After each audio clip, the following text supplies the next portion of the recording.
Welcome to Season 2 of Matt Makes Zac watch horror movies. Now you may notice a drop in audio quality compared to previous episodes. You see, Matt has fallen into the Twilight Zone and can only communicate through the ether. But fret not, dear listener. You are still in store for all the same dreadful jokes, eerie impressions, and terrifying trivia. So, sit back, enjoy the show. Leatherface, yellow Leatherface, red Leatherface. I'm too hard for this. He's burnt up like a weenie and his name is Fred. I didn't watch a horror movie. I've entered the Twilight Zone. You're listening to DJ Terror on Radio Slasher. We has to find showeth for thee the present day. O horror brothers, thanketh thee for living deliciously, blessing thine ears with thy delectable audio waves. It's George again. DJ Terror has speaking nonsense for a while now. This is the last recording we have, and it's dated February 7th, 2021. The boys watched The Witch, I think. They speak to me! They have returned! Hail and well met, good fellows. I am but your humble host and sometimes part-time narrator, Matthias, and welcome to Matthias Makes Zacula watch horror movies. I am Matthias. And I doth beeth a Zachariah. And I have forced upon him a film that was... I got nothing. I made him watch a horror movie. What did we watch this week, Zach? We watched the vitch, bitch. The Vitch, a New England fairy tale. Or folk tale. I don't remember what the subtitle is. All right. We're nearing our end of through the A24 of horror movies section. So, Zach, what did you think of the Vitch? Man, I had to play so many mental gymnastics throughout this whole movie to understand what the fuck was happening. It was just like, yeah, they're speaking in riddles to confuse me. Sorry. And showing confusing imagery, flashes of imagery that doesn't make any sense. Did you not have to read Shakespeare or The Crucible in high school? Nah, I watched Into the Wild. The Wild is a very good movie, but but not really a period piece film. Also, that movie is not a book, so... No, we had to read the book. Oh, yeah, the book's good, too. But I thought you meant you just watched the movie. No, we read shit like that. My English class ruled. Did it? And you're making fun of me for the A24 hats. Where's your Shakespeare hat, Matt? In my closet, thank you. I save it for auditions that I no longer go on.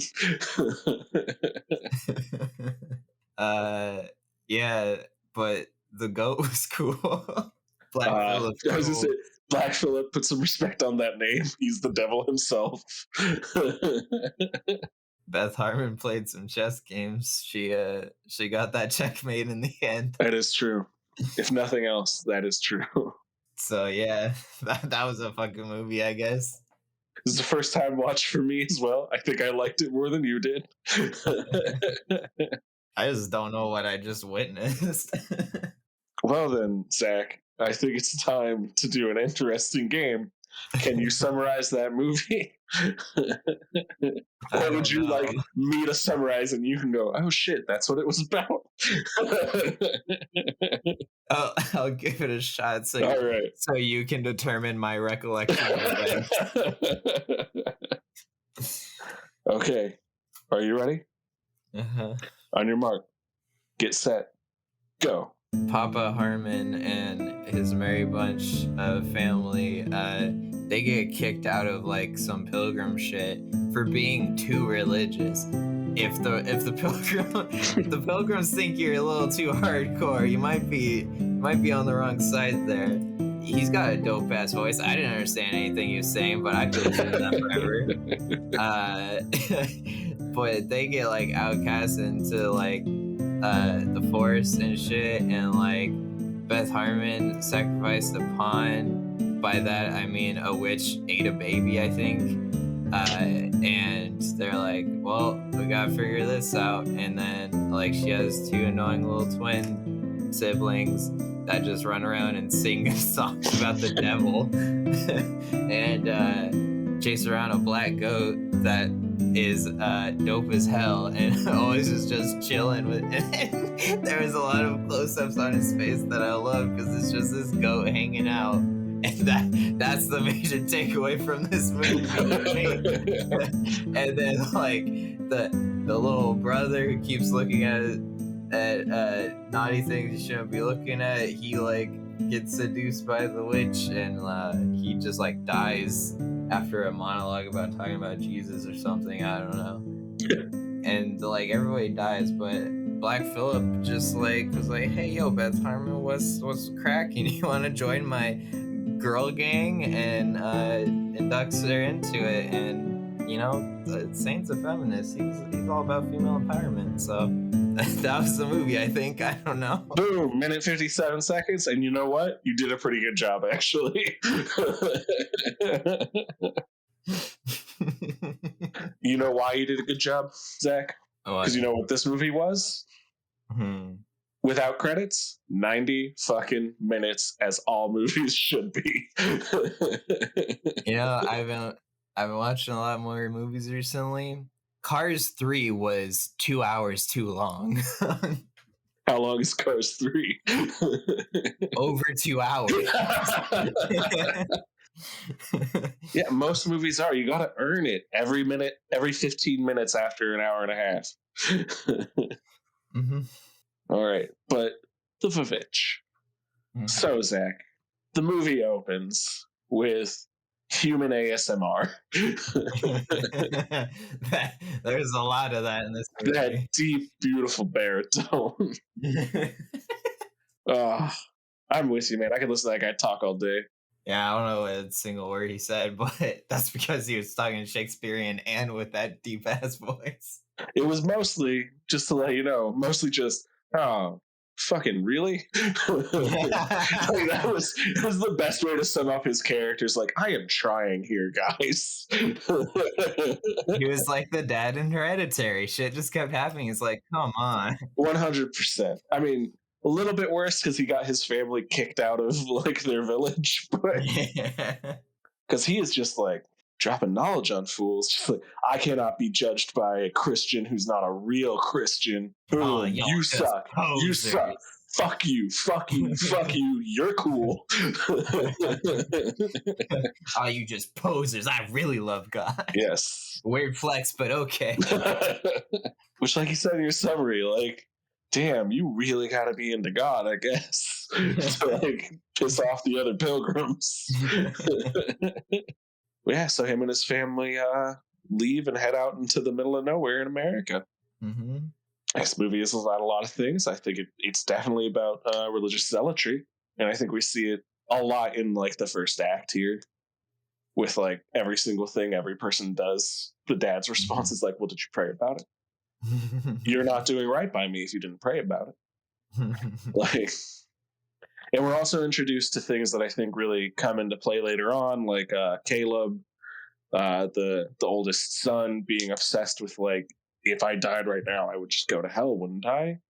You know, after his brother disappears, which comes back then later when he gets poisoned and the last things he's saying is like, please don't let me die, please don't let me go to hell, is like so scary, like knowing that that's like the one thing he's afraid of. I'm glad you're telling me this. Yeah. Because I didn't understand any I of know, that. I didn't get any of that. I was just like, oh, he's monologuing about something, I guess. I mean, that's kind of all you really need, is just like, oh, that's weird and creepy. Someone should stop that kid.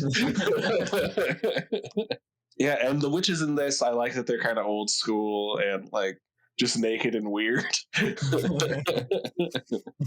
Just naked and weird. Yeah. I was so upset though when they murdered that baby. Definitely the scariest scene in this movie. This movie like isn't traditional like what I think of when I think of like witches in horror, which is a little more jump scary. This is just like, you're just gonna feel like, oh no, for an hour and a half. Oh, I don't like that. Like, oh no, I don't like that for an hour and a half of the movie. Yeah, but Black Phillip is there holding it down. Yeah, he's a real one. He's the goat. Perfect. All right, episode over. Boom, roll credits. We're never gonna top that. Show is done. Yeah. But yeah, I'm just gonna be like, yeah, you just keep talking, man, because I don't know what else is happening in this movie. I don't know what they're saying. There's also, I think, a lot to do with puritanical misogyny, like religious misogyny at the time, especially with the way they treat the chess lady, Anya Taylor-Joy. Carmen. Yes, the chess lady. I haven't watched that show. I'm the only one. There's definitely a lot of that in that. Like, I mean, I think at one point, like the mom straight just calls her a slut, like in plain English, not even in old English. She says like, she calls her like a broom slut or something. And I was like, whoa, we should bring that back. I'm just gonna start yelling that at people. Matt, you're such a broom slut. Hell yeah. But mom, we live in the middle of nowhere. Yeah. How could I possibly be a broom slut? Well, but that gets to the mom's whole thing is, kind of towards the end, she starts saying, like, you took your brothers from me, you're trying to take your father from me. That's what young women do. Which is fucked up. Yeah, that's weird. Yeah. The mom definitely got it the roughest in this movie, I think. At least in Hereditary, I could understand what the mom was yelling about. Right. Well, there's that. Yeah. This mom was mostly yelling, like, I miss my kids. Very sad. Okay. Yeah. And then the little brother and sister that you hated, but I loved, can't wait for their new sitcom. They irritated me throughout the entire fucking movie. I think that was the point. But come on, you wouldn't watch a cartoon about them and their adventures with Black Phillip? Nah, Black Phillip said fuck you and fuck you and kill them. I'm about the girl gang. I bet that's the one thing Black Phillip is mad about. He was friends with them. No, you were supposed to. I didn't. God damn it. Again? They were irritating Black Phillip too. He was running from them when they're singing his song. He was like, get away from me. But they know who Black Phillip is, and Anya Taylor-Joy points out that the sister keeps saying, like, well, I spoke with Black Phillip, and he told me. He's probably like, stop singing. For the love of God. For the love of God. Oh. For the love of me. I was also struck a lot by this movie, how much I think that the showrunners for the rebooted Sabrina the Teenage Witch just watched this movie and went like, oh yeah, we can take that. We'll use that. Goat guy? Sure. Book on it. Candle in the woods? Hell yeah. Is it bad that we're like, hell yeah, Satan was cool? Nah, man. It's metal as fuck. That's what it is. I told Matt while we are watching it, but at the end, when Black Phillip conscripts Beth Harmon into his girl gang, it just shows like a little bit of like a dude walking around in a dope ass outfit, but it doesn't show the rest of him. And I was like, I just like to imagine that it was a goat in that Still just the goat. Yeah. Yeah. He's just walking around suave as fuck, but he still has a goat head. He just got a hat. That's all. No. I like to think he's still on all fours, just wearing a jacket. He just got taller. Hell yeah. The goat is the perfect form for me to take. Why would I change it for anything but a hat? Don't I look dope as hell? All right, speaking of dope as hell, though, the one thing you got to give this movie, it looks incredible. Yeah. It was like some trees and like they're in a cat. Everything was gray, I guess. Well, they shot it the most difficult way you could shoot a movie. Everything is natural light, and they didn't use any artificial light, just candles for the nighttime scenes, which is pretty cool. Which does kind of give it that, I think that's part of why it has a little bit of that washed out grayness to it, which I'm not normally a fan of, but it felt appropriate here. I mean, like, for me, there wasn't anything that jumped out to me, but there wasn't anything bad. I was just like, yeah. Yeah. The thing that this movie reminded me of, in some ways, you're going to hate me, but just know it's my favorite of his movies now, was watching Inglourious Bastards for the first time, because Tarantino is so dialogue heavy that I was just reading subtitles, so I was like, I couldn't like watch the movie. I didn't really like it. And then I watched it the second time, knowing what like happened, and I was like, oh, this is a really good movie. Yeah. I feel like this is that kind of movie where like, give it a year, rewatch it, and you'll be like, oh, okay, all right. Throw on the subtitles, have Wikipedia at the ready. Now that I have this entire board mapping out of what actually happened. It's pretty straightforward. Yeah, when you understand Shakespeare. Uh-huh. This is a failing of the public school system in America. I mean, since graduating high school, this is the only part of my life that I've ever been like, yeah, I guess I need to learn Shakespeare to watch this one movie. Oh, I mean, you could also want to learn Shakespeare to like watch Shakespeare. It's real good. Turns out he wrote some good plays. But did A24 produce it? Guaranteed, because that shit's all public domain. They have some director who's like, I got a great pitch for Hamlet. Like, oh, I love Hamilton. You're right. Yeah. Oh, God damn it. Oh, you mean the Emmy nominee for Best Movie?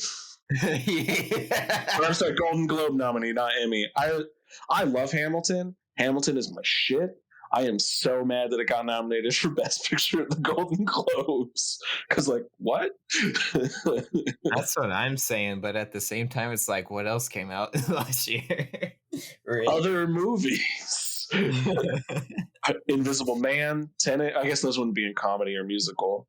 But that's also, like, the bullshit about their categorization is, like, yeah, it's kind of unfair that Hamilton, which is a drama, gets to be in the same, like, category as, like, pretty light comedies. Mm-hmm. Which always happens with that. I mean, the fact that comedy and musical is the same category. Exactly, yeah. It's like, no, like, it should be nominated for, like, drama. And also, clearly, like, comedy means nothing to them, because past nominees for Best Comedy were Get Out and The Martian. So, you know, my two favorite comedies in the last decade. Just a laugh a minute that Get Out. I mean, hey, the people that run those award shows, I wouldn't trust their judgment on what's funny and what's not. Fair enough. Yeah, nobody ever wants to nominate comedies because they don't think they're important. So, but you know what was important? The vitch. You know who's important? My man Black Phillip. Hell yeah. I love everything about using Black Phillip. I love just cutting back to him at random times. just like building up. Like, I feel like this goat is important. It's Chekhov's goat. You know, if you see a goat in the first act, it needs to go off by the last act. I mean, if you just show me a close up of a goat just hanging out with a funny face, I'm gonna love it.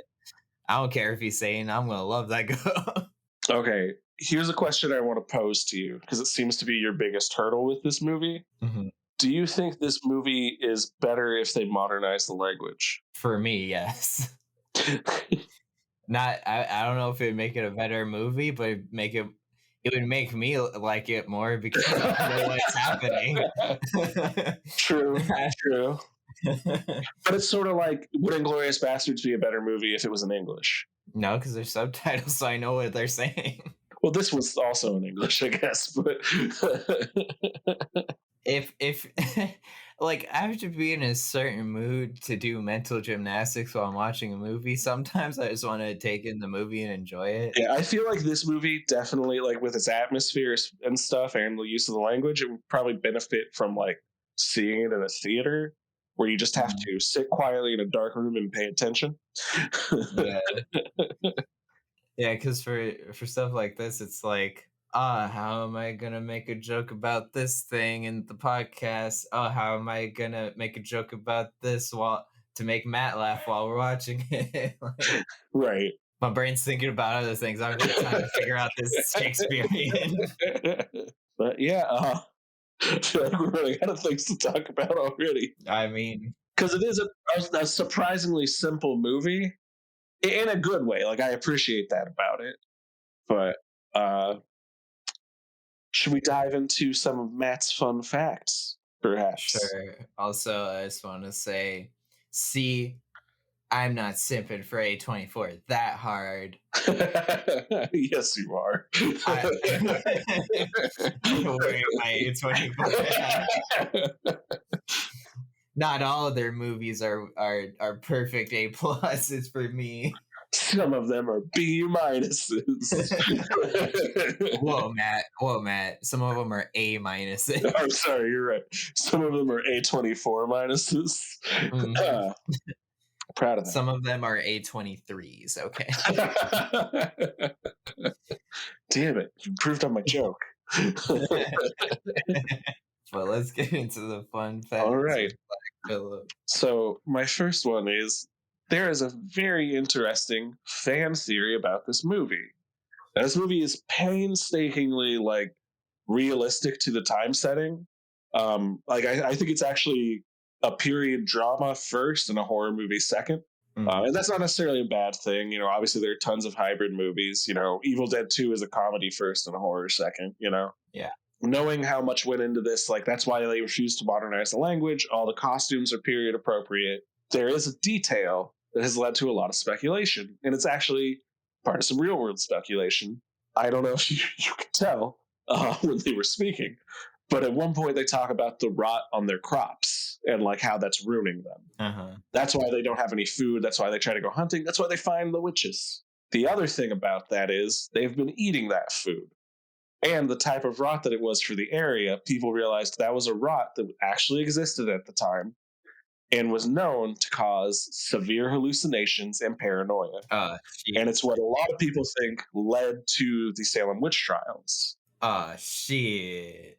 So, were the witches in this movie real? Because there is nothing in this movie that happens. Like, anytime we see things happening on screen, it's them doing it to each other. Like, even the little brother, if he just went into the woods and hallucinated and ate some bad berries, it would kill him, you know? The only thing that we can explain is the baby who disappears in the first place. So I just thought that was kind of interesting. Knowing the director's attention to detail, Robert Eggers, I wonder if that's something he was putting in intentionally, or if he was just, we need them restarting. He's never really commented on it. I don't always like fan theories, but I thought that one was cool. Yeah, I like that. Yeah, that's cool. It adds like a second layer of horror to it. Like, yeah, because like that's what we talked about in our Midsummer thing. How like, hey, maybe maybe a lot of these belief systems that were founded back then, they ate or got something into their system that made them see shit. You're already such a religious zealot that you're leaving the other religious zealots Imagine if all of a sudden you just started to actually hallucinate Satan. And the other thing about this movie that ties back into how heavily period it is, and that's where most of the expense for this film went, was this is apparently the only movie that Jason Blum of Blumhouse regrets passing on. Oh. When Robert Eggers was shopping this around, like the indie horror well, not always just horror, but indie film companies you go to for this kind of movie are Blumhouse and A24. Yeah. And he said it was one of the best screenplays he's ever read, and that he loved talking to Robert Eggers, and he was like, I just knew I wanted to work with that guy. But Blumhouse's model is no first-time directors, and we never spend more than $10 million. So he was willing to budge on, like, first-time director, but he was like, I can't, this movie is going to cost, like, I think this movie wound up costing about 10, and he was like, what if this movie bombs, Mm-hmm. And apparently this is, like, the one movie that he's like, I should have just made it. We've made movies that didn't do well before. I should have just made it so I could say I was the guy that made The Witch, Yeah, dang. Well, I got that screenplay book, but now I don't want to read it because it's going to make my brain hurt. But you can plug things into Google Translate. I can't plug a real book into Google Translate. But just when you don't understand a word, look it up, Zach. I understand the individual words they say, but the combination they use is what's the problem. Maybe reading it will be easier then. Maybe. I don't know. I'll just take Jason Blumhouse's word and say it's the best screenplay ever. It had a goat in a dope-ass outfit. Great girl game. I like to think that was like the other problem was he was like, it needs more Black Phillip. Yeah. Black Phillip needs to be a main character. This is why you and I don't produce movies. No, wait. If that fan theory is true, then we need a movie from that goat's POV where he's just a fucking goat watching these people go crazy. What the fuck? He just kills the dad at the end because he's like, I need to put you out of your misery. Because he's a goat. She comes in and is like, Black Phillip, what would thou hast me do? And he's like, bah? Yes, of course. Bah. Uh-huh. Here, read my book. Bah. He just like backs slowly out of the. This is why we need to. Jason, this is why we need to produce movies. The Witch 2, we can make it. Black Phillip's POV, the movie.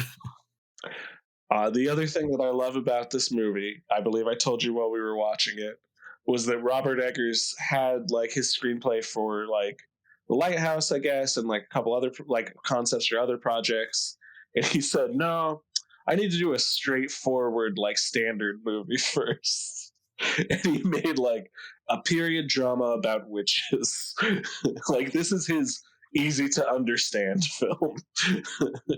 Which makes me want to watch The Lighthouse even more. Yeah. I don't know if they speak in riddles in that one, but Yar, good sir, I believe they speak in pirate. See, now at least that's fun. Yeah, apparently Willem Dafoe has a pirate accent and somebody fucks a mermaid. I'm in. Hell yeah. I don't know why I haven't watched that movie yet, but well, I feel like this is a very short episode, but that's fine. That's fine. We need some shorter episodes in there somewhere. Well, Zach, any closing thoughts on The Witch? Black Phillip rules. Goats are dope. I still don't understand anything that I just witnessed. It wasn't Blair Witch, so so it gets a pass. I'm on board. What about your closing thoughts? I really liked this movie. I like period stuff. I've talked on the podcast before. I'm a theater kid, so I did Shakespeare in college and stuff. I appreciate seeing someone's strict adherence to like period appropriate stuff, but like he probably could have updated the language a little bit, and it might have worked, I think, even better. The same way that like The Crucible is a great period piece play, and the language in that isn't exactly modern English, but it isn't so adherent to the point where it's almost another language. So as much as I appreciate it, I'm like, you probably could have modernized it a little, but I really liked it. I like all the themes in it. I like the design of it, even though it's pretty simple. And I thought it looked pretty. So, and yeah, Black Phillip rules. I'm sharing my soul to Satan, and I'm signing my name in his book.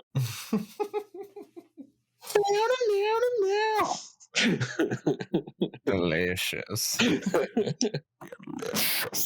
Oh my! I felt that in my soul.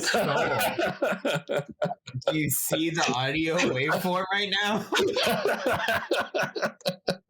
You just summoned Black Phillip there. How? By saying deliciously.